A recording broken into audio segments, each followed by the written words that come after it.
Bora pessoal, sejam muito bem-vindos ao The Old MTG Guy. E chegou a hora, finalmente, depois de um hype gigantesco, a gente finalmente vai poder colocar as mãos nas cartas do Senhor dos Anéis.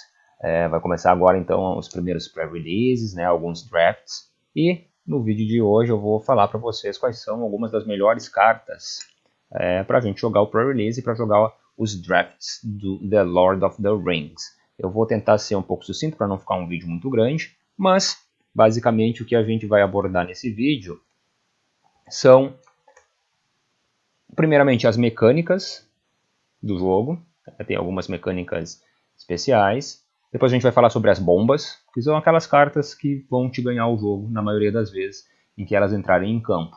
Depois eu vou falar um pouquinho sobre as melhores cartas comuns de cada uma das cores. Vou falar um pouquinho sobre as armadilhas, que são aquelas cartas que parecem boas, podem parecer boas, mas que não vão funcionar para jogar o limitado. E depois umas dicas bem básicas para quem está começando a jogar Magic nos formatos limitados, que são o selado e o draft.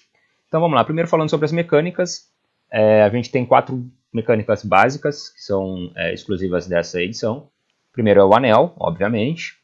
Depois a gente tem fichas de comida, a gente tem a regimente orcs, e a gente vai ter também reciclar terreno. As fichas de comida, regimente orc e reciclar terreno são algumas mecânicas que já apareceram em outras edições, às vezes um pouco diferente, mas não são nada de muito diferente do que já existia. Só o anel, que é uma mecânica exclusiva mesmo desse set, e é por ele que a gente vai começar, porque ela é um pouquinho mais complicada, nada demais, mas vocês vão ver que diversas cartas desse set vão ter o texto lá dizendo que o anel tenta você, The Ring Tempts You.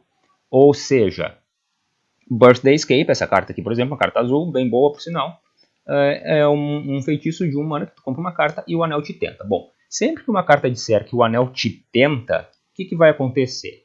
Cada vez que o anel te tentar, tu vai criar, se tu ainda não foi tentado pelo anel, tu vai receber o emblema do anel. Tá? E aí tu vai escolher uma criatura tua para ser o portador desse anel. Então cada vez que o anel te tentar, tu vai escolher uma criatura tua para ser um portador desse anel. Tá? E o anel, ele vai ganhando habilidades a cada vez que ele te tentar. Então o emblema é esse aqui. Está aqui o emblema do anel. Cada vez que uma carta disser que o anel te tenta, então tu vai escolher uma criatura para ser o portador desse anel, e na primeira vez que o anel te tentar, o teu portador do anel se torna uma criatura lendária. E não vai poder ser bloqueada por criaturas com poder maior que o dele. Né? Então, a primeira vez que o anel te tentar vai acontecer isso aqui, já é uma habilidade bem bacana. Só que, assim que tu jogar uma próxima carta, como por exemplo Ranger's Firebrand, também é uma cartinha bem legal do vermelho agora, também diz que o anel te tenta. Da próxima vez, se tu jogar essa aqui após, tu vai partir para a segunda habilidade do anel. Então o teu portador do anel, além de ser uma criatura lendária que só pode ser bloqueada, aliás, que não pode ser bloqueada por criaturas com poder maior que o dele, ela também vai ganhar a segunda habilidade, que diz que cada vez que o portador do anel atacar, tu compra uma carta e depois descarta uma carta. E o anel ele vai te tentar mesmo que tu não tenha uma criatura para ser o portador do anel. Então mesmo que tu não tenha uma criatura, ele vai ir passando pelos estágios, e quando o anel te tentar de novo, tu vai poder escolher uma criatura para então se tornar o portador. Cada jogador pode ter só um portador do anel. Então tu e teu oponente, cada um podem ter uma única criatura para ser o portador do anel.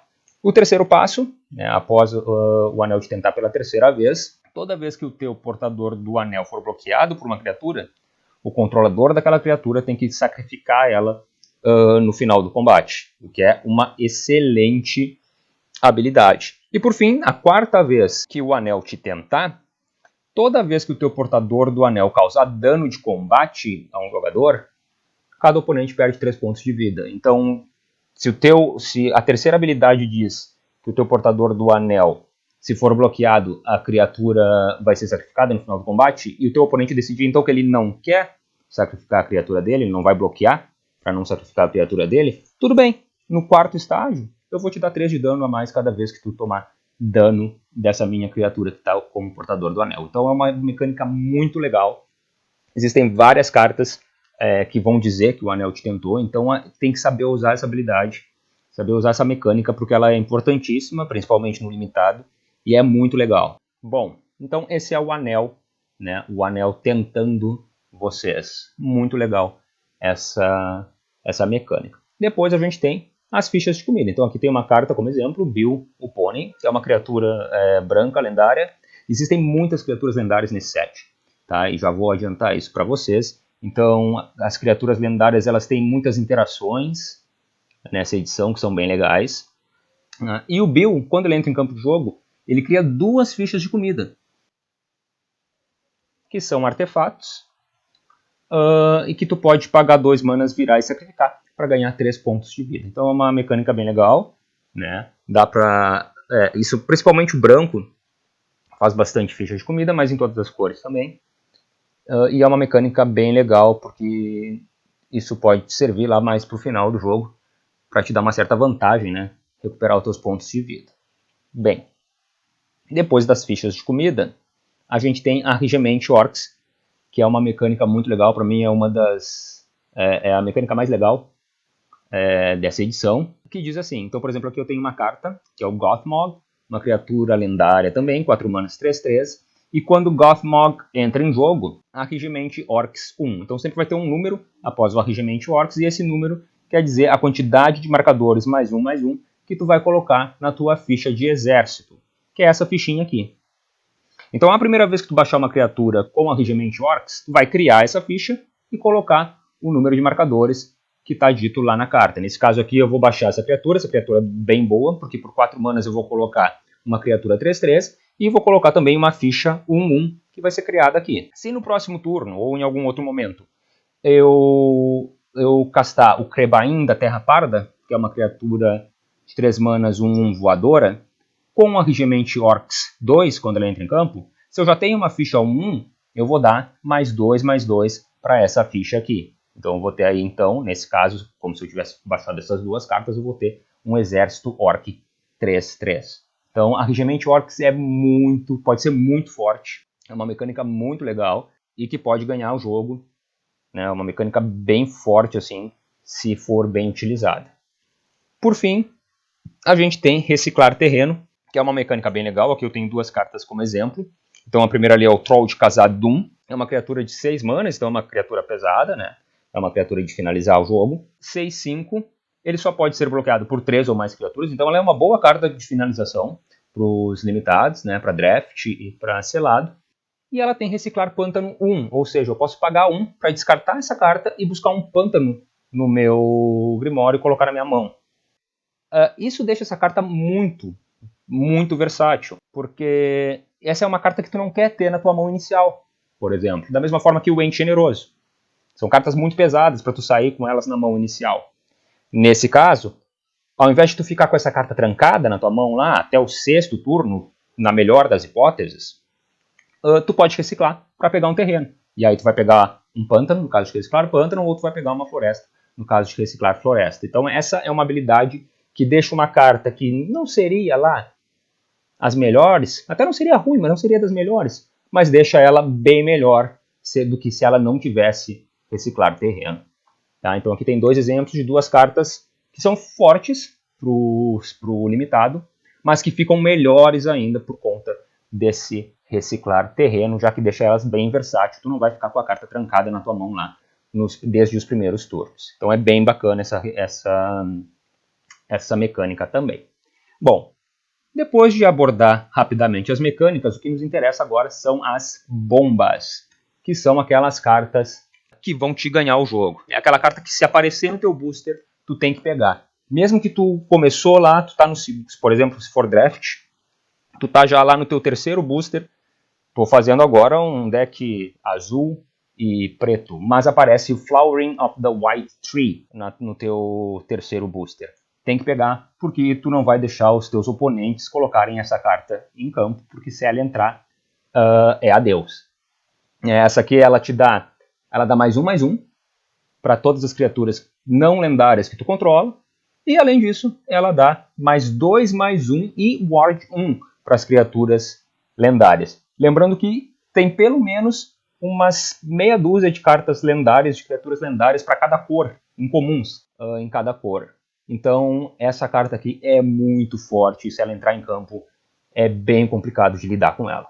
Da mesma forma a gente tem Elwyn Fearless Knight, que é uma criatura lendária também. Lembram que existem muitas criaturas lendárias, afinal de contas a gente está falando de Senhor dos Anéis. Então é uma criatura 4 manas para descer, né? Uma dourada, uma multicolorida. Eu sou antigo, sou do tempo das cartas douradas, mas enfim. É uma criatura multicolorida, branco e vermelho, 3/4, com ímpeto. E quando ela entra no campo de batalha, tu exila uma criatura alvo do oponente com poder maior que o dela, o que é um pouco condicional, mas geralmente o que a gente quer exilar é uma criatura mais forte mesmo. Aí no quarto turno ou quinto turno, quando ela aparecer, provavelmente teu oponente pode ter já uma criatura com um poder maior que o dela, e é essa que a gente vai exilar. Só que além disso, as criaturas lendárias que tu controla vão ganhar proteção contra cada uma daquelas cores que a criatura foi exilada até o final do turno. Então muitas vezes isso pode inclusive funcionar como uma carta finalizadora, porque provavelmente teu oponente não vai poder bloquear as tuas lendárias, já que elas vão ganhar proteção contra as cores da criatura que foi exilada. Então é muito forte também. Tá? É uma carta que é difícil de lidar com ela. Outras duas bombas, Sauron, apesar de ser 3 cores, né, é uma criatura lendária também de 6 manas para descer, inclusive incluindo o azul, o preto e o vermelho, só que se esse bicho entra em campo, acabou o jogo. Tá? Não tem como lidar com o Sauron, o que não poderia fazer mais sentido. Né? Então ele é 6 manas, 7/6. O ward dele é bem tranquilinho, precisa sacrificar um artefato lendário ou sacrificar uma criatura lendária para poder dar alvo nele. Tá? Isso já é um absurdo. Além disso, cada vez que um oponente fizer uma mágica, tem a Regimente Orc 1. Além disso, cada vez que um exército que eu controlo causar dano de combate num jogador, o anel me tenta, e cada vez que o anel me tentar, eu posso descartar a minha mão. Se eu fizer isso, eu compro 4 cartas. Isso lá no sexto turno, eu vou estar com 1, 2 cartas na mão, eu posso descartar essa 1 ou 2 cartas para comprar 4. É uma paulada. Tá? Esse bicho aqui, se entrar em jogo, acabou. Não tem como lidar contra este bichão. E aí a gente tem a Flama do Oeste, né? Endurel. Essa carta aqui é simplesmente nojenta, porque é um artefato, 3 manas para botar em campo, e que tem um custo de equipamento para equipar de só 2 manas incolores. A criatura equipada vai ganhar mais 3/1. Só pelo custo de equipamento já seria uma carta decente pro limitado. Só que, além disso, cada vez que a criatura equipada atacar, ela coloca 2 fichas de espírito 1/1 com voar em campo. Isso é um absurdo, tá? Porque cada vez que atacar, tu vai colocar mais 2 fichinhas. E se a criatura que tiver equipada for também uma criatura lendária, ao invés de criar 2 fichas apenas, ela vai criar 2 fichas que já entram atacando junto. 2 fichas 1/1 voadora que entram atacando junto. Não tem como lidar com isso aqui. É um artefato muito, mas muito forte, que provavelmente vai acabar com o jogo quando ele entrar em campo. Tá? Essas são as bombas. Depois a gente tem algumas cartas que são muito boas também, como por exemplo a Arven, é uma criatura de 3 manas, uma multicolorida também, 2/2. Ela entra em campo com um marcador de indestrutível nela. Eu posso remover esse marcador de indestrutível para dar para outra criatura indestrutível até o final do turno e colocar um marcador +1/+1 e lifelink nessa criatura, além de colocar também um marcador +1/+1 e lifelink na Arven. Então é uma criatura muito versátil e muito forte. A gente tem Witch King of Angmar, que é uma criatura preta, todas lendárias, né? 5 manas, 5/3 voador. Cada vez que uma criatura causar dano de combate em mim, né, no jogador, no controlador dessa criatura, o oponente precisa sacrificar aquela criatura que causou dano. Então é muito boa. E além disso, o anel também me tenta. Além disso, eu posso descartar uma carta para deixar o Witch King of Angmar indestrutível até o final do turno, o que é excelente para manter esse bichão batendo um 5/3 voador. Depois a gente tem o Balrog, 7 manas, 7/5, também é um bichão, esse aqui é para finalizar, né? Preto e vermelho. 7 mana, 7/5 é um pouco pesado, mas é para finalizar o jogo. Ela pode custar 1 a menos para cada criatura, na verdade para cada permanente que for sacrificada no turno. Ela já entra com um ímpeto, ele não pode ser bloqueado a não ser que seja por criaturas lendárias, e quando ele morre, ele leva junto alguém com ele. Então ele pode levar ou um artefato ou uma criatura que o oponente controla. É muito bom também, isso aqui é um finalizador. Depois nós temos também Flame of Anor, que é uma instantânea muito boa, porque é 3 manas para fazer. Eu posso escolher fazer com que o jogador alvo compre 2 cartas, ou destruir o artefato alvo, ou causar 5 pontos de dano na criatura alvo. Isso normalmente, porque se eu controlar um Wizard, eu posso fazer 2 dessas opções. Então é muito forte. Galadriel of Lothlorien e Elrond são 2 cartas multicoloridas que trabalham com o azul e o verde. Trabalham com o arquétipo do azul e verde, que é baseado principalmente em Scry. Galadriel, ela vai, toda vez que o anel me tentar, se a Galadriel não for a portadora do anel, eu posso fazer Scry 3. E cada vez que eu fizer Scry, eu posso revelar a carta do topo do meu Grimório. Se for um terreno, eu posso revelar e colocar ele no campo de batalha virado, que acelera bastante o jogo, sendo que a Galadriel é só 3 manas para descer. Então é muito bom. E o Elrond também trabalha nesse sentido. É uma criatura 4/4, e cada vez que eu fizer Scry, eu posso colocar um marcador +1/+1 em cada uma de X criaturas, onde o X é o número de cartas que eu olhei quando eu fiz o Scry. Então é fortíssimo também num deck baseado em Scry, que é o forte do azul.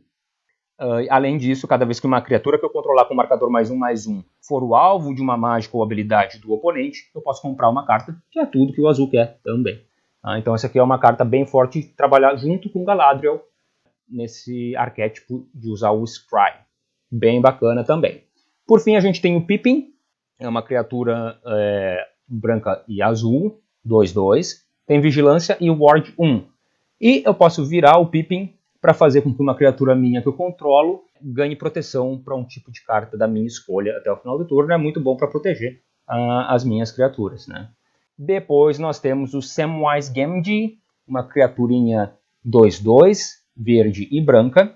Cada vez que uma criatura não token, né, que uma criatura não ficha entrar no campo de batalha sob meu controle, eu crio uma ficha de comida. E eu posso sacrificar 3 fichas de comida para voltar uma carta histórica do meu cemitério para minha mão. E aí, artefatos, lendas e sagas são cartas históricas, então é bem forte, principalmente essa habilidade de sacrificar. Primeiro que ela vai fazer um monte de ficha de comida, e eu posso sacrificar essas fichas de comida para trazer aquele bichão do meu cemitério de volta para minha mão. Então também é bastante forte essa carta. Depois a gente tem aquelas cartas que são as mais fortes, as comuns, e que são bem fortes, então são cartas que tu vais priorizar dentro das comuns. A primeira dela é Hobbit's Sting, falando do branco. É uma instantânea que causa X pontos de dano à criatura alvo, onde X é o número de criaturas que eu controlo, mais o número de fichas de comida que eu controlo. Bem forte, é uma remoção para o branco, e que pode salvar muitas vezes o deck branco, né, quem está jogando com o branco, quando tem um bichão que está incomodando. Lembrando que o branco faz bastante ficha também nesses arquétipos do Senhor dos Anéis. Então é uma carta bem forte para o branco.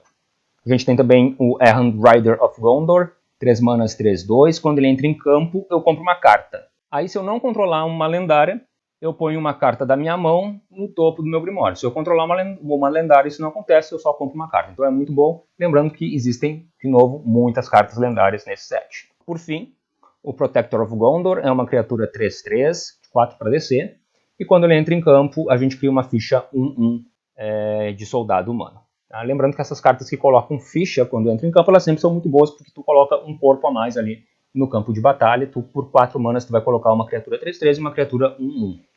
No preto, a gente tem Claim the Precious, que é um feitiço. Só poderia ser melhor se fosse uma instantânea, mas ainda assim é muito forte essa carta, porque por 3 manas eu destruo a criatura alvo. Só isso já estava muito bom para o limitado, porque é uma remoção bem forte, tu pode acabar com qualquer criatura. Só que, além disso, o anel ainda te tenta, então deixa essa carta mais forte ainda. Depois dessa carta que nós já falamos, Crebain da Terra Parda, é uma ave, 3 manas, 1/1 com voar. Sempre que a criatura tem alguma evasão, é muito bom. Voar é excelente para o limitado. E além disso, quando ela entra em campo, ela tem a Regiment Orcs 2. Então tu vai colocar uma ficha 2/2 ou vai dar +2/2 para a tua ficha de exército. essa carta também é muito boa. Então, quem vai jogar com preto, eu colocaria pelo menos 2 ou 3 de cada uma dessas aqui no deck. Nunca é demais. Da mesma forma, o Whispering Vanguard é uma criatura 2 manas 2/1 e que quando ele morre tem a Regiment Orc 1. Da mesma forma, mesmo que ele morra, ele vai deixar ou uma ficha 1/1 ou vai dar +1/+1 para o teu exército de Orcs. Bem forte também. Falando agora das cartas comuns azuis, a gente tem Vendaval Glorioso, que é muito boa. É uma anulação instantânea que vai anular a mágica de criatura alvo.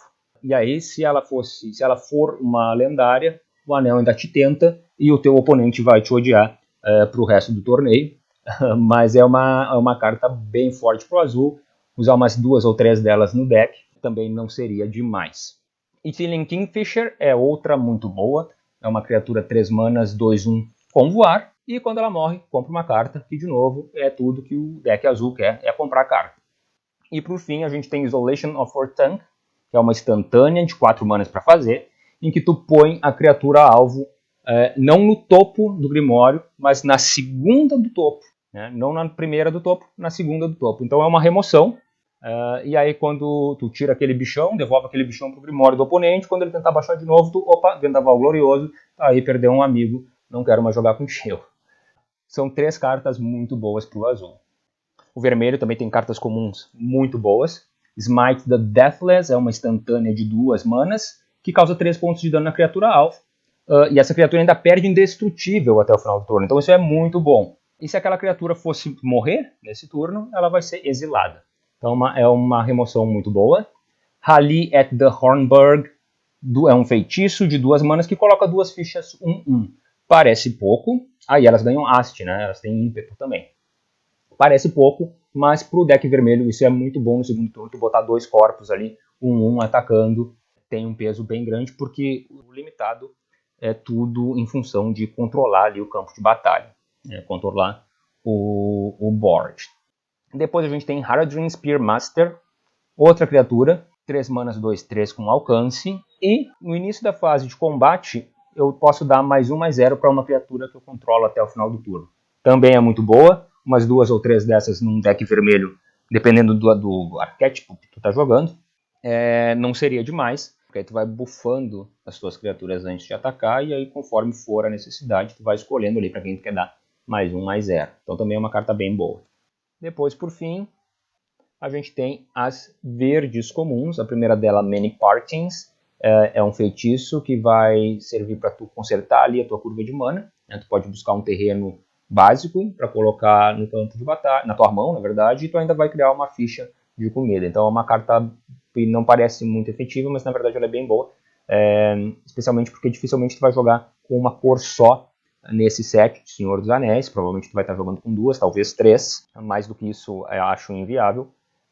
Mas então essa carta aqui ela vai te auxiliar bastante para corrigir essa curva de mana, para tu não ficar trancado lá, te faltando mana de alguma cor.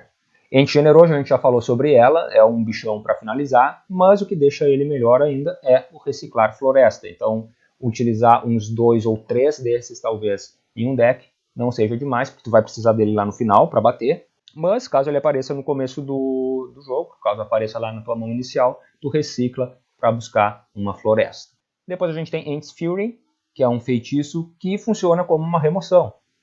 Porque ele vai colocar um marcador +1/+1 na criatura alvo que eu controlo, se o poder dela for maior ou 4. E aí ela ganha +1/+1 até o final do turno e ainda luta com uma criatura que tu não controla. Então ela vai dar um marcador +1/+1, vai dar +1/+1 até o final do turno e tu vai lutar contra outra criatura, vai funcionar como uma remoção bem forte.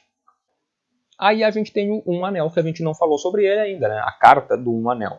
Essa é uma carta que é um pouquinho complicada. Pro limitado, talvez ela precise de um pouco mais de atenção para ser utilizada. Ela pode ser muito boa, mas tem que medir muito bem como usar ela, porque ele é um artefato lendário, indestrutível, de 4 para descer. E quando ele entra em jogo, quando ele entra no campo de batalha, tu ganha proteção contra tudo até o final do turno.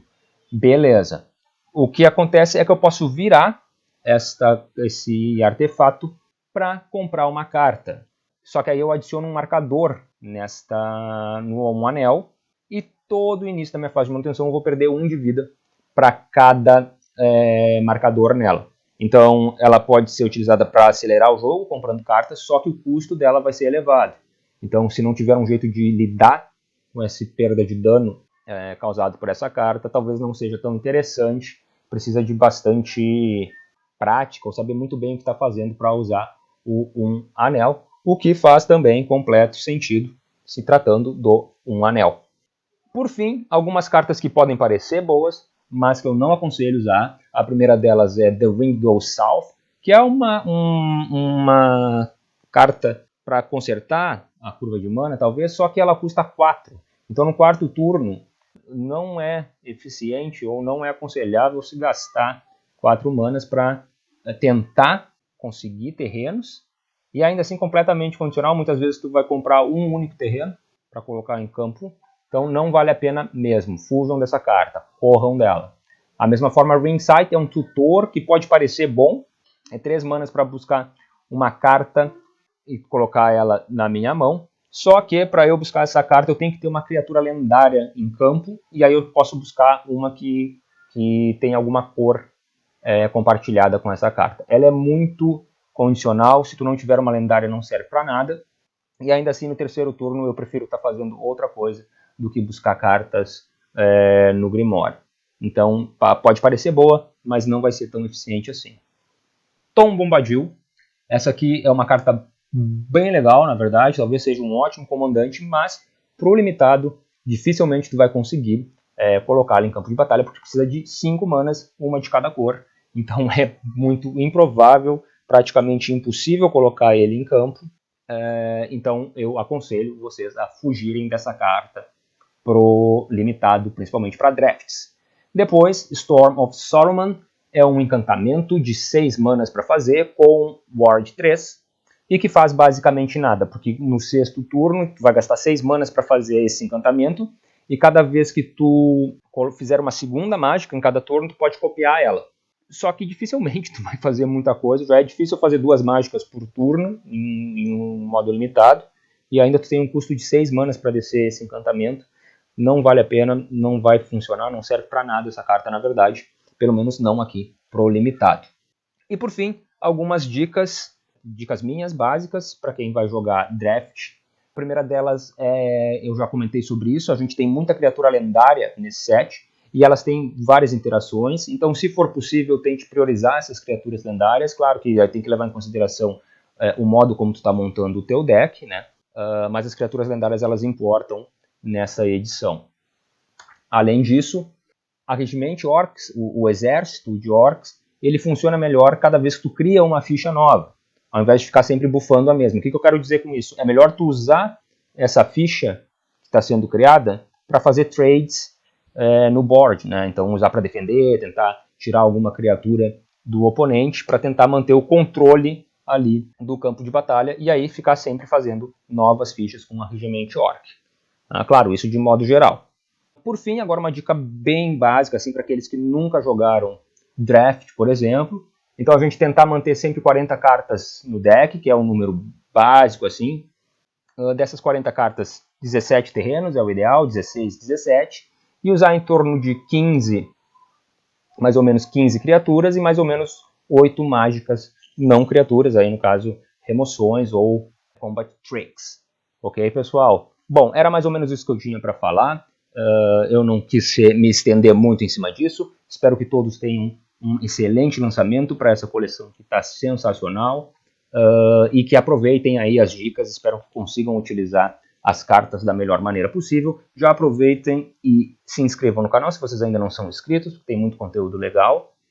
E também deixem um comentário aí se vocês acharam que essas dicas foram interessantes. Na verdade, me contem depois se alguma das dicas que eu dei aqui funcionou lá no jogo de vocês. Certo, pessoal? Então era isso, valeu, muito obrigado e até a próxima.